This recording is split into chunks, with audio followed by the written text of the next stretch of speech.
Hello everyone, this is Serious Trivia. Welcome back to the episode of our Art of War guide series, as we're going to be wrapping up our introductory discussion on army compositions by looking at the own army bonuses. In the past two episodes, we looked at win commanding bonuses and own retinue bonuses for the Hun subculture in order to identify optimum combinations of generals for your armies, as well as optimum retinue setups for each of these general classes.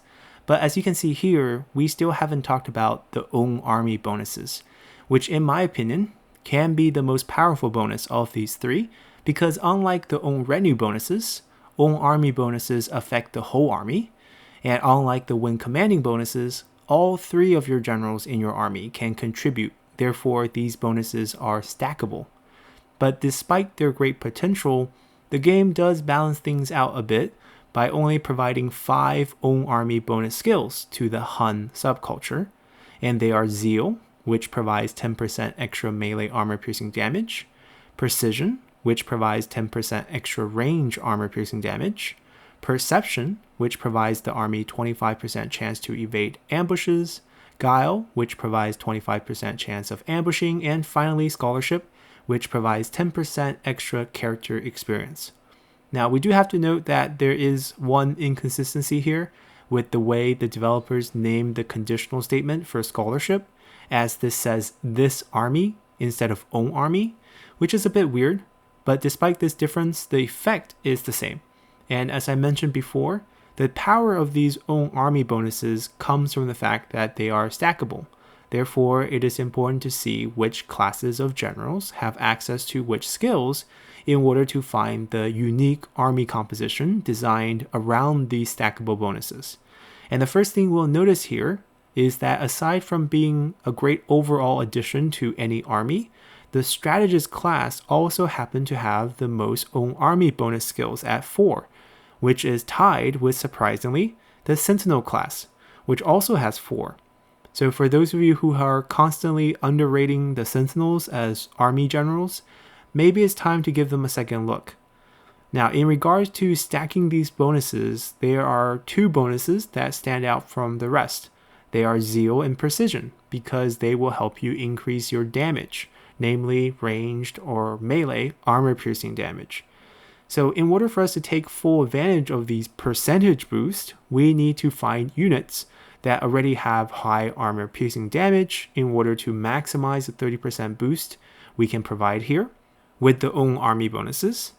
And for the rest of this episode, we are going to be introducing 3 Doomstack builds that are optimized for destruction. Now, all 3 of these builds are very extreme and require faction unique units and faction unique mechanics, but they are all true Doomstacks, as it's almost impossible to lose with them when used correctly. So let's introduce the first one, featuring Liu Chong's faction unique unit, the Chen Royal Guards. So the Chen Royal Guards is a unit that utilizes dual weapon, as they are first and foremost a crossbow user, but in addition to the crossbow, they are also carrying a shield and short spear, similar to that of a spear guard. And it is because of this unique combination, they are given unnaturally high armor piercing damage, both for melee and for range, thus making them perfect candidates for stacking these own army bonuses. But aside from these own army bonuses that we can get from Sentinel and the Strategist class, these units will also be able to take advantage of the Bravery skill from the Sentinel class that we mentioned before for own retinue skills that will provide them with Charge Negate, which will help transform these already heavily armored, shielded infantry into these fearsome frontline units that are completely resistant to enemy charges, as well as deadly range units that they are first and foremost, and add in the ability to perform night battle and trebuchets with flaming shots, and an overall increase of 25% range damage from Judgment, and the extra ammo from the high cunning of the Strategist, you end up with this truly unbeatable army composition that will look something like this. Here you see we'll have an army led by a Strategist, since they are the class with Reach and Precision, which will also grant a win commanding bonus of 25% extra campaign movement range from Reach and 10% faster firing rate from Precision.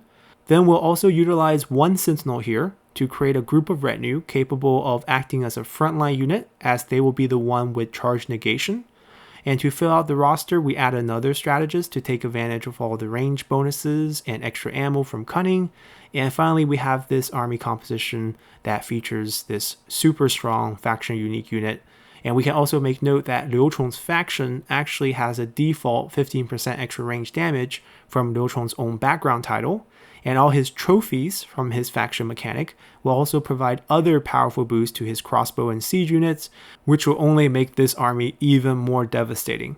So for those of you who are interested in blocking out the sun with your arrows, definitely give Liu Chong's faction a chance. Now, aside from these Sentinel and Strategist stacks, we can also use Vanguards for some min-max action here, as Vanguards do have two very useful own army bonus skills in Zeal and Guile, which increases melee armor-piercing damage and chance for ambushing. And it just happens that the Vanguard's unit of choice is the Shock Cavalry, which uses Spear, which is the weapon that naturally have high armor-piercing damage. So if we really go to the extreme here, we can feature Sun Ce's Mercenary Cavalry for this composition, as they not only have one of the highest armor-piercing damage for cavalry units in the game, but also because Sun Ce has a background title bonus that will double all cavalry's melee charge bonus. The 274 charge bonus that's default on these Mercenary Cavalry will become closer to 600 once you factor in other Vanguard bonuses, and that is just scary to think about. And because we are stacking Guile for increased ambush chance, this army will be at its best during ambushes, as all your units would charge out from the trees to surprise an unsuspecting enemy army, where all their range and polearm advantages are rendered useless, as your cavalry will vaporize everything in one charge from close range. So that's another really fun army to use. And speaking of these ambushes, we have to divest ourselves a little from the Han subculture for a second and bring up another unit that's available in the game, and they are the Hidden Axis. And this belongs to Zheng Jiang's faction, which belongs to the bandit subculture. And although we haven't really talked about bandits a whole lot so far in the Art of War, we will eventually. We do have to say that bandits use the same class structure as the Han counterparts, but their general has slightly different skill trees, where many of their administrative skills are replaced with more combat-focused skills, as the bandits subculture is geared towards raiding rather than ruling. So you actually end up with a lot more own army bonuses when compared to Han generals, while retaining many of the same own army bonuses from some Han general skills that's shared between the two subcultures. So for example, if you take a look at this Bandit Sentinel, who not only have amazing Poison Volley active ability, they will also have Zeal, Precision, Bravery, Intensity, Perception, and Diligence from the regular Han subculture tree, and they will even replace their Composure, which is the Night Battle and Fire Arrow skill, with this Poison Arrow and 10% extra range damage skill, which in my opinion actually fits better for certain compositions where you want slow firing or kiting or invisible firing, which in this case is what we're doing.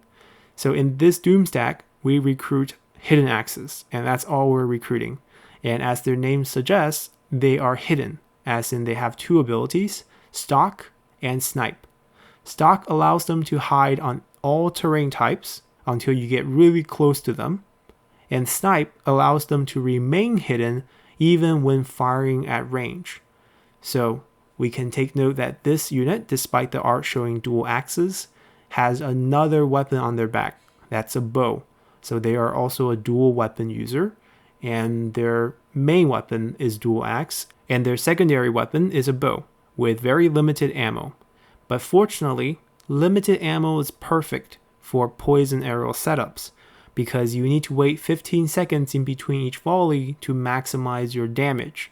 So in this army setup, you will spend your first 90 seconds emptying out your poison arrows to unsuspecting enemies stuck in between your ambushes. And not only are you maximizing poison damage during those 90 seconds, all your arrows will do more damage because you get 30% boost to base and armor piercing range damage because you're getting 10% from the new bandit skill and then 10% from the original Hun skill for the own army bonuses. And then once you're done with all your arrows, you charge out, still being hidden until you clash onto the enemy with extra speed, with ignore force penalty, 5 points of extra melee evasion because you're a purple unit, 30% boost to your already high armor piercing melee damage because like the Hun Sentinels, you also have that own army bonus. And I forgot to mention, these units have Scare and they use Axe, so they have the Shield Breaker passive. So be prepared to see the survivors of the first wave of invisible poison arrow attack to run for the hills when they finally see the hidden axes for the very first time charging right into them. So another very cool army to showcase. And with that, we're done with showcasing min-max Doomstack. It's been quite fun. We'll get back to these eventually. But for the point of this guide, when we talk about own army bonuses and the strength of stacking them, I think these 3 examples are enough. And we're going to be ending here with 3 main takeaways. And the first takeaway here is that while individual own army bonuses tend to be less powerful, as they only boost armor piercing damage by 10% compared to something like Judgment, which is own retinue for 25%, they are very powerful because they are shared among the whole army between your 3 generals, so they are stackable. Therefore, if you want to maximize some of their true potential, you need to start planning out your composition in certain ways to feature multiple generals with this skill to stack them. And Sentinels and Strategists tend to be the best ones as they have the most own army skills, and Strategists we already mentioned are a likely candidate to include in all your armies, so they're wonderful here. And Sentinel is something that you shouldn't sleep on either. And finally, well, so far our guide has been only focused on Hun subcultures. You should be mindful that other subcultures, such as the Bandits or Yellow Turbans, will often have more and different own army bonuses, as they are actually designed more towards battling. And not only will they have more own army bonuses, they will also have more unique ones, like Poison Arrow, or the ability to bring extra wooden stakes into battle. So be on watch out for some more unique ones, and sometime legendary generals on their unique active ability will carry a passive component. For example, Huang Zhong's really good at boosting your range units. Zhuge Liang can do the same, and sometimes that can be factored into how you set up your armies. The 2 Zhangs have a passive boost to all range as well. So a lot of things to consider here, and I think we have talked enough about these introductory lessons, and that's going to wrap up this episode here. I hope you guys enjoyed it, and stay tuned next week because we're going to be jumping into some more advanced army composition topics, as we're going to finally jump into a custom battle to introduce the most standard army composition of them all, of the Champion, Vanguard, and Strategist, and we'll talk about how to use them, how to set them up, and something to watch out for when using them. So until then, bye!